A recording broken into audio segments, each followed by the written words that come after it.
લંડનના ઇતિહાસ પ્રસિદ્ધ lords cricket ground પર ભારત અને ઇંગ્લેન્ડ વચ્ચેની ત્રીજી ટેસ્ટ મેચનો અંતિમ દિવસ ખરા અર્થમાં એક ક્રિકેટ રોમાંચ હતો, જ્યાં ઇંગ્લેન્ડે આ રોમાંચક મુકાબલામાં ભારતને 22 રને પરાજય આપ્યો અને શ્રેણીમાં 2-1ની લીડ મેળવી.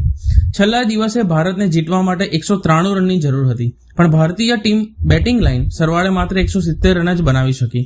શરૂઆતમાં 112 રન પર 8 વિકેટ ગુમાવીને ભારત મુશ્કેલીમાં મુકાયું હતું, ત્યારે રવિન્દ્ર જાડેજા અને જસપ્રીત બુમરાહે દિલેરીભર્યું પ્રદર્શન કર્યું. જાડેજાએ 181 બોલમાં 61 રનની અણનમ ઇનિંગ રમી અને ભારતને જીતની નજીક લાવવાનો પ્રયાસ કર્યો, પરંતુ છેલ્લે શોએબ બશીરે બુમરાહને આઉટ કરી ઇંગ્લેન્ડ માટે વિજય સુનિશ્ચિત કર્યો. આ મેચમાં ભારતે કુલ 63 રન એક્સ્ટ્રા આપ્યા હતા, જે આટલી નજીકની હારમાં નિશ્ચિત તફાવત બન્યા.